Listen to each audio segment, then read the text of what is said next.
Hi, this is Alan Gilbert, Technical Specialist with Autodesk. And in two previous videos, we took a look at precision input and snapping in AutoCAD and Civil 3D, specifically for Microstation or other CAD platform users.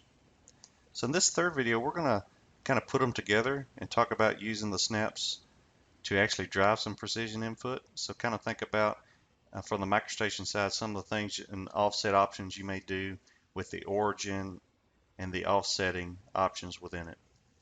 So the first thing we want to look at, we've got a little bit of geometry in the file. This is a 100-foot box just for scale.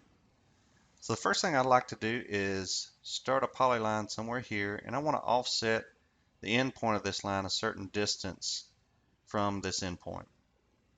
So we'll just want to talk about those options. Now in AccuDraw, of course, you would set an origin here and offset it quickly that way. So what about in AutoCAD or Civil 3D? Well, there's a couple ways to attack this depending on what you like best. The first thing I want to make note of is that my running object snaps are turned on, and none of these other tracking options are turned on at this time. Okay, so when I'm ready to place the second point, I'm going to shift right click, sorry, and I'm going to use the from option. This is within the snap shortcut menu. Shift right click, and it asks me for a base point. So I'm going to click on that endpoint using my running object snap. And so now my cursor, I've got this dynamic line asking me for an offset so I can key in. So I could hold it in a general direction here. And this is 100 feet. So I'm going to hold it well short. And I'm going to type in 50. And so you can see it held that general direction of my cursor, but went back and maintained an offset of 50 foot from that endpoint or my base point I selected. And I can escape to stop the line. Okay, so that's very flexible, right? It's just anywhere I'd like, I can go. Well, let's kind of hone in the precision here. So let's go back to the same command, polyline. And this time I want to do the same thing, shift right click from, click the base point. And what if I want to just lock the ortho? So I could come down and lock the ortho, which is this button, or F8 on the keyboard. And now I've restricted my ortho to the plane, and I could type in 150, for example, since I was holding my cursor out in the positive X direction, and it will maintain that ortho direction and drop the distance in. So that's a nice feature. Let's do another option. So I'm going to start the polyline command, turn ortho off, click or hit F8, and we're going to do a shift, right click from here. Okay, so it's asking for this offset. Well, what about some of the other snaps available in my toolkit? So in this case, I would like a line 50-foot offset, but in the direction of some existing geometry. How about this line? So now that I've defined my base point, I want to shift right click again and go to my parallel object snap. So I'm going to go to my geometry and I'm going to hover until the little green plus, it's hard to see, is active, but I'm not going to click. I just basically obtained, you can see from the green plus, I obtained that direction. And as I move my cursor up, now you can see that my cursor restricts the direction of that particular geometry. And now I could just type in a distance of 150. And then my input would stop there. So that's a really nice, the from option gives us tons of different methods to create offset geometry. And we're doing this for new geometry, but really these are actually more powerful for move, copy, when you're making a lot of geometry that's similar, maybe details or something like that. But before we finish, let's talk about another, this is a little bit of an older snap override or command override. It's a little bit different from. So I'm going to start my P line. And this time, instead of going to my shortcut menu, I'm just going to type in TK. That's a temporary track point. And so it asks for the first tracking point. So I'm going to let it snap to that endpoint. And now it asks for the next point.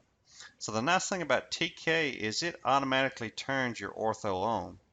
So really, if you were just quickly wanting to offset orthogonally, 50 foot from this spot, the TK would probably be a bit faster because it automatically by default locks to the ortho. And so now if I type next point, if I just type 50, you can see it went over 50. But what's different about track point, notice what it's doing now. It's asking for another distance. So I'm going to move it down in this direction and type 50, enter. Now I'm going to move it over this direction and type 200. And now I may move it over in this direction and type 100, enter. And then when I'm finished, I'm just going to hit enter, and notice that my end of the line goes there. So I use this base point to measure over up and down to find this spot. So you think about details, precise drawings where you've got measurements, but you don't want to draw a bunch of construction lines to get those points.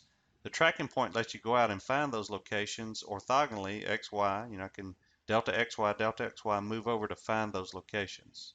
Just show you one more trick with the TK. So just to show you that it's not limited to just ortho. So here I've started just like before. I'm going to type TK into the command prompt.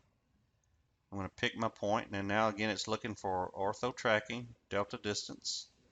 Well, I'm actually just going to turn off ortho. I'm going to hit F8 or click this button, either way. And now it kind of looks like from, right?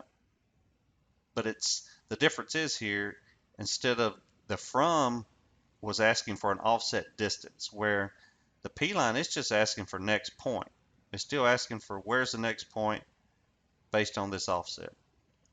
And so I freed up my ortho, and now what I'm going to do in the command prompt is I'm just going to put in my direction and distance precision input we learned in the first video. So I'm going to type the @ symbol, and we'll do 100, angle symbol, and let's just do north 30 east.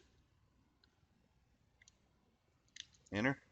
And so now you can see that I popped in my new tracking point is now up here. So maybe I had two direction and distances that I wanted to go before I end my P line. But if not, I just hit enter and then escape to stop my polyline at that particular offset direction from that. And one last thing, don't forget about the quick calculator command in AutoCAD. If I type Control 8 on the keyboard, within any command that I'm running, I can always go up and do some calculations. Notice at the top I have measurement options that will calculate angles, distances, line intersections, grab the coordinates. So if I need to get a value from an element for some reason, maybe I want to get an angle between 2 points, I don't have actually an element to pick parallel to and I don't want to draw it, the quick calc can be a quick way to grab a value to put within any of the commands you just saw. So I hope these tips help. Have a great day.